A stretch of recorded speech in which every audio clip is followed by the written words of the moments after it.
Pues llegamos al final ya con esta última presentación. Nos habéis escuchado a todos, habéis visto las distintas variables sobre las que estamos investigando y finalmente queríamos pues daros algunos informes sobre que hemos encontrado nosotros en los estudiantes en nuestras investigaciones, o sea, algunos de los resultados sobre la investigación en aprendizaje autorregulado con los estudiantes de la UNED. Mirad, una de las cosas que hemos encontrado de manera más consistente es que hay como dos perfiles de uso de estrategias de autorregulación. Un perfil eficiente, que son aquellos estudiantes que organizan su información, que persisten en el esfuerzo, que procesan la información, el conocimiento de una manera más profunda, es decir, no solo para los exámenes, no solo memorizar palabras, sino que profundizan en el estudio, pero también se apoyan en el procesamiento superficial, es decir, que emplean ambos tipos de procesamiento y siguen además unas pautas fijas de estudio. Eso hemos visto que sería como un gran factor que hemos llamado perfil eficiente. Y hemos encontrado que hay otro perfil que sería, vamos a decir así, más ineficiente, son aquellos estudiantes que presentan dificultades para manejar el tiempo cuando están estudiando, ansiedad académica, evitan las dificultades, tiran la toalla más fácilmente y además solamente estudian con un procesamiento superficial. Veis que hay, si partimos de lo que son las estrategias de aprendizaje, hay claras diferencias. Pero además hemos puesto esto en relación con otras variables de personalidad más de tipo rasgo, más estables, para ver cómo se relacionan. ¿Y qué encontramos? Encontramos que en el tema de variables de personalidad, los estudiantes con un perfil eficiente, recordar todo lo que hemos estado contando, presentan mayores niveles de motivación intrínseca, están más motivados intrínsecamente y en cuanto a los 5 grandes rasgos de personalidad, puntúan más alto en persistencia. Y además se perciben como más competentes académicamente. Como veis, es un perfil bastante coherente. ¿Qué ocurre con el perfil ineficiente? En el caso del perfil ineficiente, lo que hemos encontrado es que son estudiantes con baja percepción de competencia académica, con mayores niveles de pesimismo, con baja motivación intrínseca y, sin embargo, con motivación extrínseca. Podrían tener las dos, pero en positivo, pero tienen más extrínseca y menos intrínseca. Y además baja perseverancia en los rasgos del modelo de los 5 grandes. Por tanto, aquí ya estáis viendo un claro perfil diferencial en cuanto a cómo pueden ser unos estudiantes y otros. En un estudio longitudinal que hicimos en una cohorte que empezó en el 2002-2003 y vimos 7 años más tarde qué había pasado con aquellos que habían abandonado en el primer año sin haberse examinado, un grupo de más de 3.000 estudiantes, casi 4.000, y aquellos que se habían graduado 7 años más tarde, eran 385, y fijaos, lo que vimos es que es muy difícil predecir con tantas variables qué ocurre 7 años más tarde. Sin embargo, sí que encontramos que había cierto poder de predicción en que los que habían abandonado en el primer año manejaban peor su tiempo, manejaban de manera ineficaz el tiempo, y que sin embargo los que se habían graduado mostraban pues una mayor persistencia y una mayor motivación intrínseca en el inicio. Es decir, estamos hablando de una predicción a 7 años. O sea, en el inicio los que abandonaron manejaban peor su tiempo y los que egresaron, esa capacidad de persistencia y de motivación intrínseca estaba entre las características de los graduados. Por tanto, buscando perfiles de estudiantes de éxito frente a estudiantes de riesgo, hemos hecho algunos otros análisis en los cuales, por ejemplo, la procrastinación, de la cual ha hablado Marcela González, es una de las variables clave. ¿Y qué hemos visto? Pues que las personas que procrastinan utilizan pues más estrategias de las que hemos hablado ineficientes. Falta de persistencia, tienen más ansiedad académica, dificultades, por supuesto, con el manejo del tiempo y evitación de dificultades, lo de tirar la toalla. Pero además muestran un afecto positivo más bajo, es decir, no tienen tantas emociones positivas, perciben además antes de los exámenes que no se sienten preparados y también encuentran o nos dicen que las dificultades que han tenido para poder estudiar se deben a que tienen más falta de interés, a que percibían que no tenían tiempo, a falta de hábitos fijos de estudio, mayor ansiedad. Bueno, este es el perfil que hemos visto, por ejemplo, con los procrastinadores. ¿Qué perfil tienen las personas, los estudiantes enganchados? Recordad las características del engagement. Bueno, pues estrategias de aprendizaje autorregulado eficientes, por ejemplo, sobre todo, mayor persistencia, el procesamiento profundo, en la no evitación de dificultades, mayores niveles de emociones positivas o de sentirse bien, percepción de estar preparado para los exámenes o preparada, y además mantenimiento del interés. Sabéis que hay también diferencias importantes.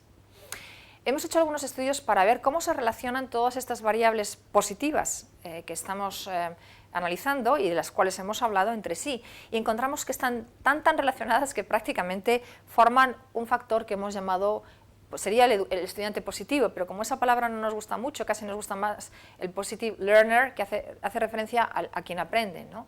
A quien aprende de una manera positiva.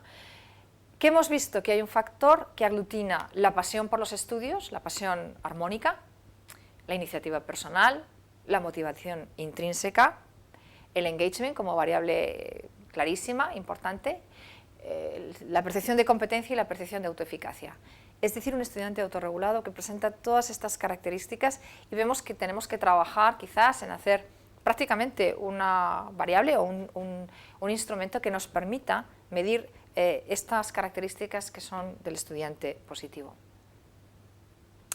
Despacito para explicar esto. Fijaros, cuando hacemos un análisis de clúster, un Cumming cluster, encontramos uno de los grupos que podíamos calificar de éxito y otro de riesgo, es decir, el sistema nos permitió identificar mediante clúster unos estudiantes que presentaban unas características frente a otros que presentaban otras características, y mediante medidas típicas, medidas estándar, que esta es la distribución, digamos que la barra azul representa lo que han puntuado en estas variables el perfil de éxito, y la roja lo que puntúan en la misma variable el perfil de fracaso. Y vamos a ir un poquito despacito y os voy a resaltar solamente aquellos que tienen que ver o que han producido mayores diferencias, y veis que tiene pues el asterisco puesto, ¿no? En personalidad, perfil de riesgo, perfil de fracaso, pues nos encontramos con que tienen mayor personalidad positiva, o si queréis, mejor dicho, menor personalidad positiva, en las características que hemos dicho, los estudiantes de riesgo. Además, los estudiantes de riesgo presentan mayor burnout académico, puntúan más alto en burnout académico y procrastinación académica. Eso en cuanto a las variables de personalidad. En cuanto a las estrategias de aprendizaje autorregulado, los estudiantes, digamos, de perfil de riesgo, manejan peor el tiempo, presentan ansiedad académica, menor persistencia, organizan peor la información y tienen menos procesamiento profundo. Es decir, quizás vemos más claras las diferencias o puntúan más extremo los estudiantes del perfil de riesgo. ¿Qué consecuencias hemos visto en estos perfiles cuando hemos podido valorar las consecuencias de estas características? Bueno, pues hemos visto que los estudiantes de riesgo informan tener, bueno, pues, más estrategias ineficientes, ¿verdad?, de autorregulación, sentirse menos preparado para los exámenes, esto se ve clarísimamente, y además un nivel de bienestar inferior, es decir, tienen más afecto negativo, menos afecto positivo, y por tanto el balance es claramente negativo, es decir, que son personas que se encuentran peor. Horas de estudio por semana, claras diferencias. Durante el curso, mirar cómo el perfil de éxito estudia más horas a la semana, y cuando llega a los exámenes también, aunque el perfil de riesgo incrementa un poquito sus horas de estudio, pero desde luego también lo hace el perfil de éxito, y siempre ha venido estudiando durante todo el curso más horas. ¿Cuándo empiezan a prepararse para los exámenes? Pues también es muy interesante. Fijaros que el perfil de riesgo, digamos que comienza a prepararse para los exámenes sobre todo la semana anterior. O sea, viene estudiando, pero empieza a estudiar más la semana anterior, con lo cual es más difícil.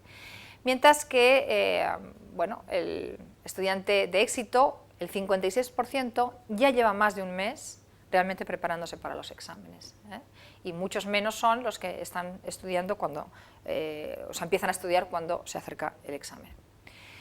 ¿Deseos de abandonar? Bueno, pues digamos que los estudiantes de éxito, ninguno quiere abandonar. Sin embargo, en los de riesgo sí que hay cierta bueno, idea de que a lo mejor van a tener que abandonar los estudios. Luego ahí estamos ya encontrando esas grandes diferencias individuales sobre las cuales tenemos que trabajar para apoyar a los estudiantes. Llevasteis a cabo, los que estuvisteis en el taller presencialmente, una encuesta, ¿no? unos cuestionarios sobre justamente si erais procrastinadores o os enganchabais. Quería comentaros, bueno, pues de los datos de quienes nos contestaron, que fueron 16, la mayoría son mujeres y había menos hombres. La mayor parte, como veis, son gente joven. En este caso no estamos hablando de estudiantes representativos precisamente de la UNED, sino de todo el país. Y bueno, la mayor parte, vamos, todos, el 100% habéis sido estudiantes de grado y la mayor parte estáis en segundo, no sois estudiantes de primero y luego habéis podido conseguir pasar a ese segundo curso, lo cual está fenomenalmente bien. Solamente algunos datos para que veáis que incluso en una muestra tan pequeña, como podréis daros cuenta con tan pocos sujetos, tampoco podemos decir que bueno, pues sea procedente establecer unas correlaciones, son 17, pero sí quería daros algunos datos para que veáis cómo es de consistente, digamos, la investigación. Mirad, la procrastinación académica, si veis, está correlacionando negativamente con el engagement, tanto con el entusiasmo como con la absorción, correlaciona negativamente. La persistencia, sin embargo, como estrategia, correlaciona muy alto en el engagement, es decir, las personas persistentes son personas que son entusiastas, dedicadas, que se esfuerzan. La evitación de dificultades correlaciona negativamente con el engagement, es decir, está enganchado no tiene nada que ver, o va en dirección contraria a evitar las dificultades, porque lógicamente si te enganchas no las evitas, las afrontas. Y la procrastinación académica, como veis, correlaciona o está relacionado negativamente con la persistencia, es decir, a más procrastinación, menor persistencia, y desde luego claramente con ansiedad académica, es decir, a mayor procrastinación, más ansiedad académica. Bueno, ¿qué os dice todo eso, no? ¿Qué es lo que tenéis que trabajar? ¿Qué es lo que tenemos que ayudaros a vosotros también como docentes desde la universidad? Bueno, pues a engancharos y a no procrastinar, porque los datos parece que son como bastante claros. Y llegamos así al final de este taller. Muchísimas gracias por vuestra atención y simplemente deciros que seguimos en ello. Gracias.